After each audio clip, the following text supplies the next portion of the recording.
Muy buenas noches. El día de hoy vamos a hablar sobre el contrato colectivo. Para dar una breve reseña de lo que consta el contrato colectivo, podemos decir que es un acuerdo de voluntades celebrado entre los trabajadores y los empleados de una empresa o de un sector social con sus patronos.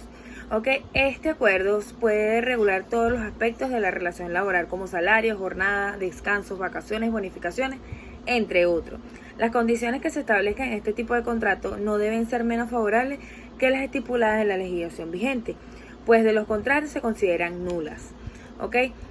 Según el artículo 432 de la LOT, que es la Ley Orgánica de Trabajo, Trabajadores, Trabajadoras y los Trabajadoras, estipula que la convención colecta de trabajo se convierte en una cláusula obligatoria.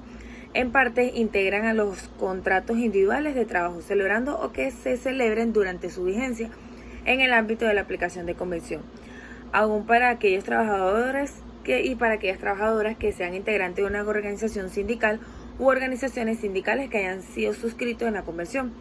Las estipulaciones de las convenciones colectivas beneficiarán a todos y a todas los trabajadores, las trabajadoras y a la entidad de trabajo, y aun cuando ingresen a la posterioridad de su celebración.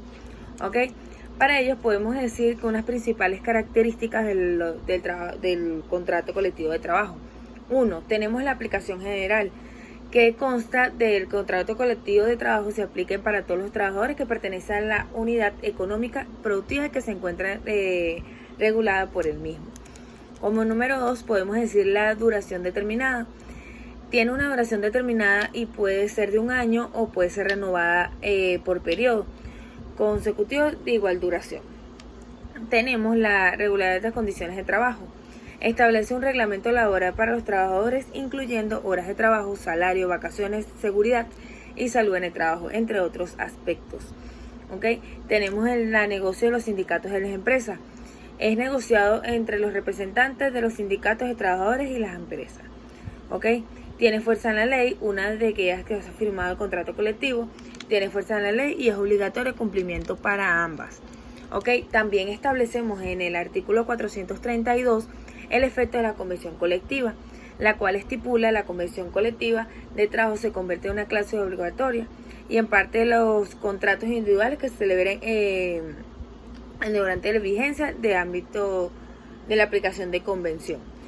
Las estipulaciones de las convenciones colectivas deberán todos los trabajadores y las trabajadoras de la entidad de trabajo, aun cuando ingrese a la oportunidad de su colección. Igualmente mencionado anteriormente, hace unos minutos.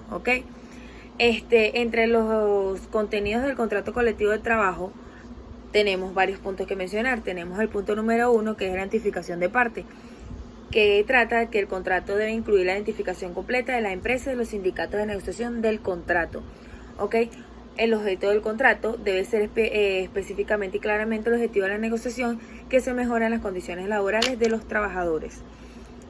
Otro punto, la duración del contrato. Se refiere al periodo de tiempo y que vendrá en vigencia, que es generalmente de 1 año a 3 años.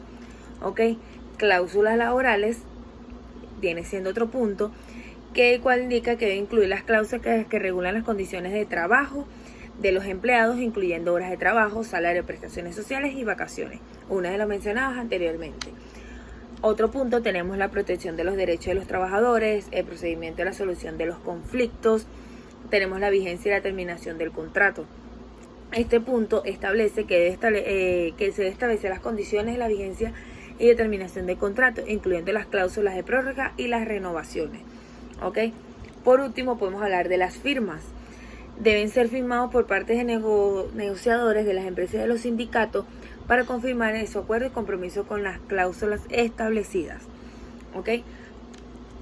Otro punto que podemos mencionar son sobre los procedimientos de la celebración de un contrato colectivo.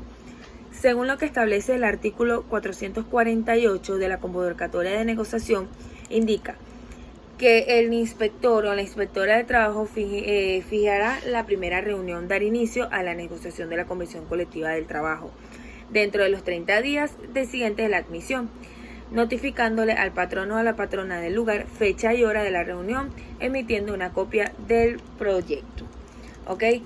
Cuando también tratamos del artículo 449, habla sobre la procedencia de los funcionarios y las funcionarias del trabajo.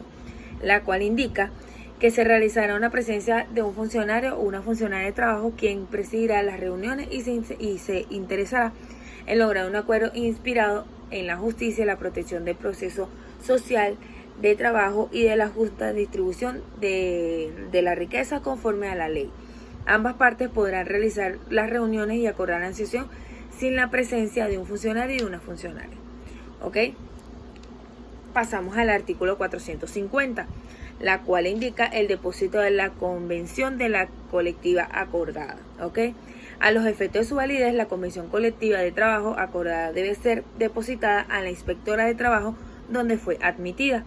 Cuando la convención colectiva de trabajo fuera presentada para su depósito, el inspector o la inspectora de trabajo, dentro de 10 días hábiles siguientes, verificará su conformidad en las normas de orden público y en las rigen de la materia. El efecto de impartir la homologación y a partir de esa fecha y hora de la homologación surtirá los efectos legales. Los conflictos los conflictos colectivos. Acá podemos hablar que son aquellos que expresan un estado de enfrentamiento entre el empleado y el grupo de empleados. ¿Ok?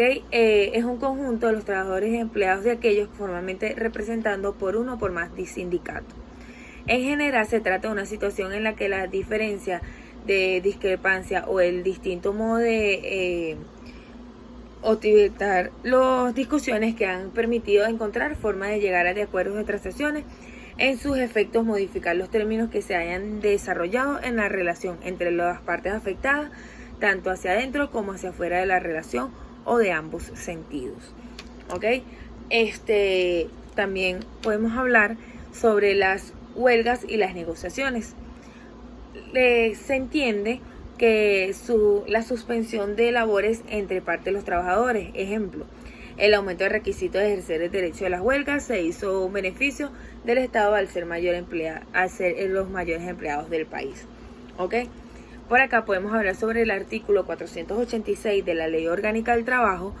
Se entiende que la huelga es suspensión colectiva de los trabajadores y trabajadoras interesados e interesadas en los conflictos colectivos de trabajo. Se permitirá la presencia colectiva de los trabajadores y trabajadoras e inmediaciones del lugar de trabajo una vez declarada huelga. ¿Ok? También podemos hablar sobre el artículo 487, habla de los requisitos de las huelgas. Tenemos como número 1, que hayan sido presentados el pliego de peticiones conformes a la ley. Número 2, que haya sido fijado un servicio mínimo e indispensable y los servicios públicos esenciales que no serán afectados a la paralización de labores. El número 3, que hayan sido transcurridos al menos 120 horas desde el momento en que la misión de la huelga haya sido ejecutada. ¿Ok? También podemos hablar sobre la negociación. Este es un proceso de intercambio de información y compromisos entre las dos partes, ¿ok? Y tienen intereses comunes y divergentes e intentan llegar a un acuerdo, ¿ok? La negociación suele ser parte de la forma del diálogo entre partes, en donde cada uno de los intereses entre una parte y otra, pero no están dispuestos a aceptar las condiciones. De esta manera, cada parte busca delegar la postura para poder llegar a un acuerdo aceptable en ambas partes. ¿Ok?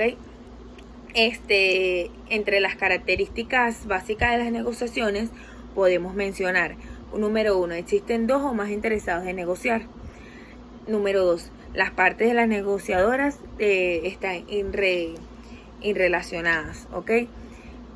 Número 3, existe un proceso dinámico de una parte que se comunica y la otra informa peticiones, discutiendo cada una, ¿ok? Para llegar a un mutuo acuerdo. Cada una de las partes negociadas tendrá que determinar estrategias negociables cuyo objetivo será para mayor condiciones que sea aceptable, como había mencionado anteriormente, ¿ok? Pasamos a las etapas de las negociaciones. Tenemos 1, la preparación. En términos generales, consiste en identificar conflictos entre las partes, las posiciones y la estrategia de cada uno. Entre las actividades que se realizan las siguientes.